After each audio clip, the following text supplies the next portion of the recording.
Definition of planning. What is planning? Planning is deciding in advance what to do, how to do, when to do, and who to do it.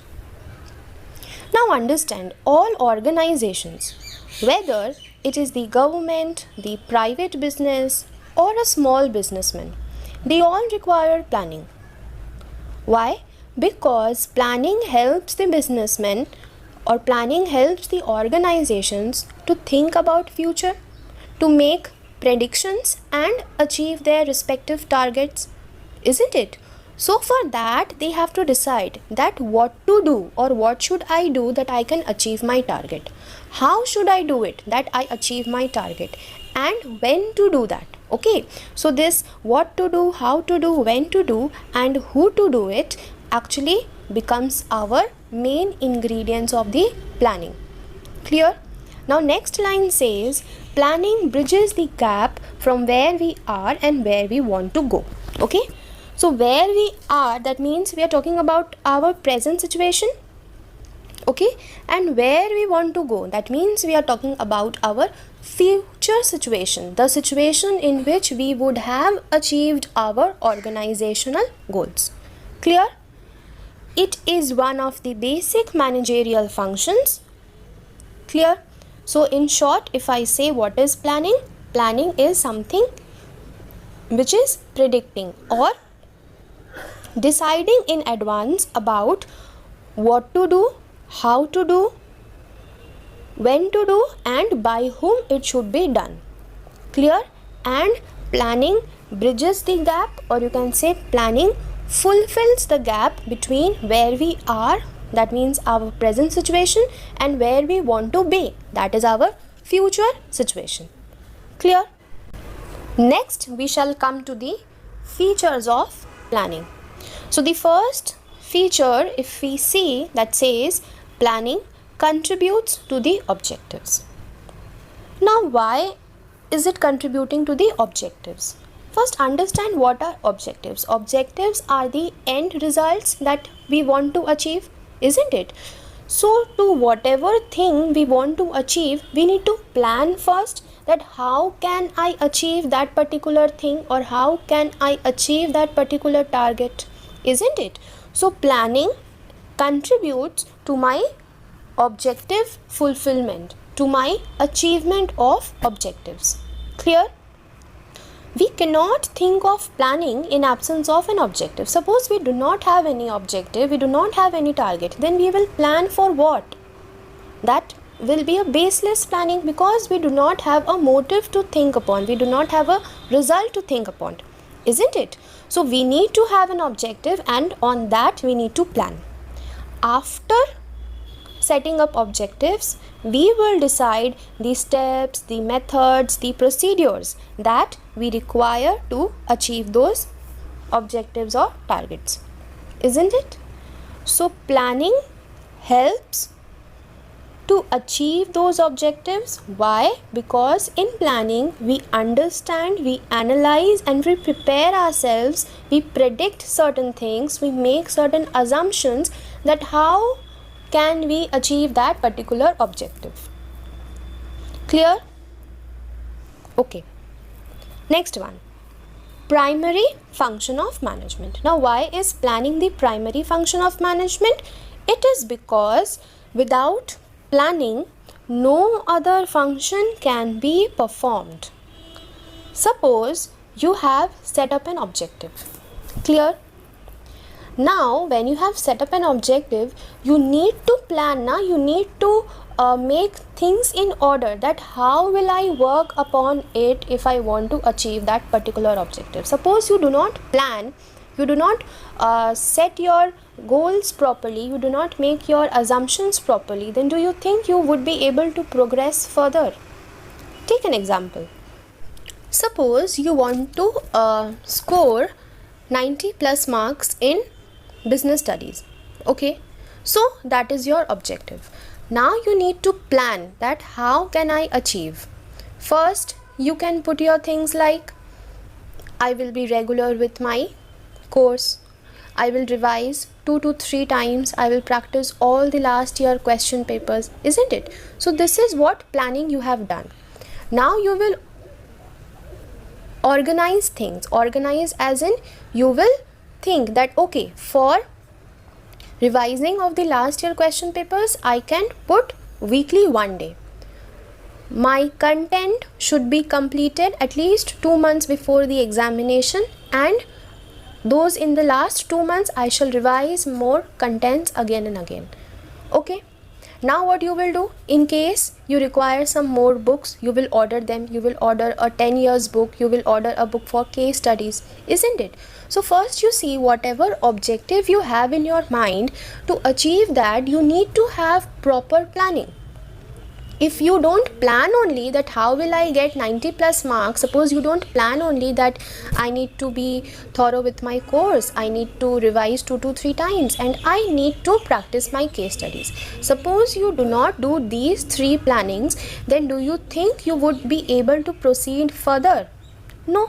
That is why planning is the primary function, because no other function can be performed without performing the planning function, because planning has my objectives within it. What do I plan on? I plan on, or I plan for achieving my objectives, isn't it? And every other function, whether we talk about organizing, whether we talk about staffing or any other function, that depends on objectives only, that means indirectly on my planning skills. Now coming to the next function says pervasive. What is the meaning of pervasive? Pervasive means that planning is required at all the levels of management. Planning is not a function which is only restricted to the top level managers. No, planning can be done by managers at all the level, isn't it? Now while we were discussing the levels of management, remember the top level management had one function. What was the function? Framing the plans and policies for the organization, isn't it? And what was the planning for the rest of the levels of managers? You say they had to plan that how they can implement the plan prepared by the top level management, isn't it? And the lower level management, what could their plan be? They could also think that how will I make my workers follow those plans and policies that is prepared by my upper levels. How will I solve their problems? How will I solve their grievances? Isn't it?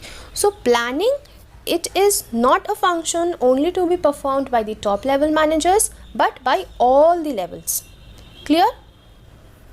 Okay, no confusion. Top level will make the plans and policies for the organization. Middle level will make plans about how to implement it, how to make it follow, and lower level managers can make plan to support the overall objectives or the day-to-day activities. Clear about pervasive?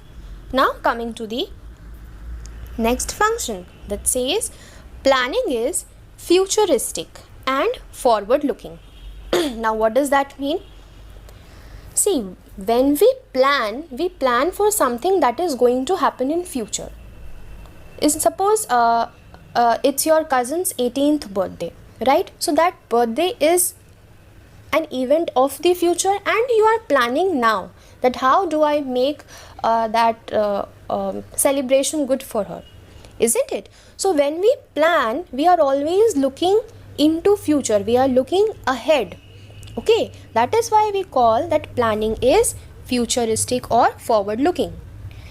It is always done for the future and never done for the past. Clear to you? Now understand one thing.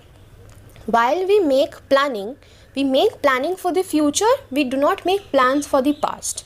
But remember one thing, that even if we are making plans for future, that whatever predictions we make, that is somewhat affected by our past experiences also.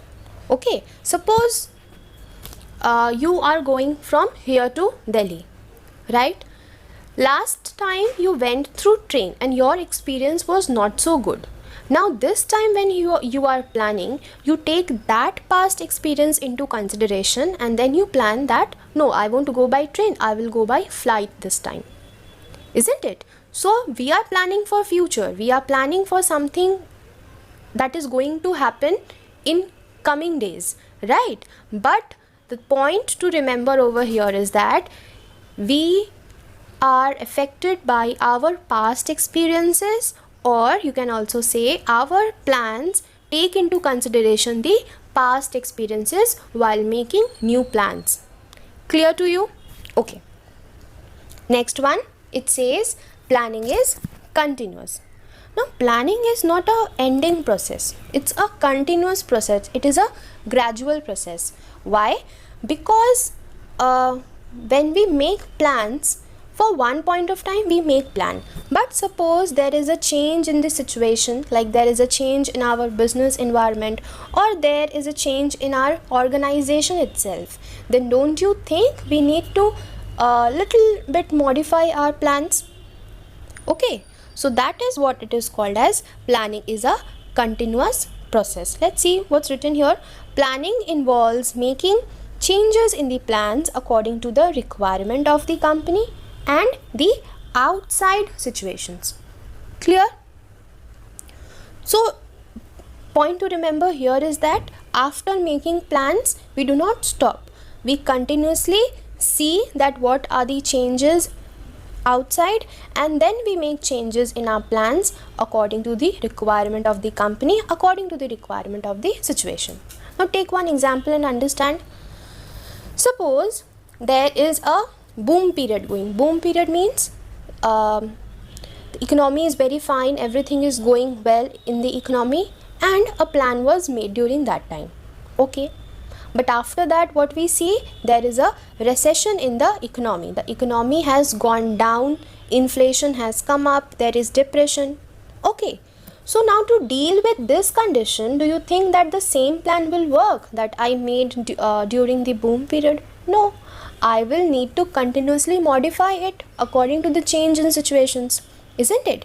So planning, remember, is never a ending process. It's a never ending process. It's a continuous process. Clear? Okay. Next point says planning is a mental exercise. Now why planning is said to be a mental exercise? See, planning requires higher thinking. Assumptions and predictions have to be made keeping in mind the business environment. Various alternatives are evaluated and the best one is selected, thereby calling planning as an intellectual process. So what is written here? Planning requires higher thinking. When we plan, we are actually sitting in our present situation and trying to look into our future, making assumptions regarding our future, isn't it? So for that, we need to have a very good thinking skills. We need to have a very good mental skill. Okay? Why? Because we are in our present situation now, and from the present situation we are trying to visualize, we are trying to think that what could happen in future. Okay, what could be my future aspects, and on the basis of that we try to make certain assumptions, we try to make certain predictions, isn't it? So planning is a mental exercise. It involves continuous thinking, analyzing, isn't it? See, it's written here. One more line is here. Various alternatives are evaluated and the best one is selected. Now what does this line mean? Suppose while making plan, I have 2-3 plans ready with me. That means I have various alternatives with me. I can choose option A, I can choose option B, I can choose option C, and I can choose option D. So in order to reach from position A to position B, I have 4 different ways. Okay.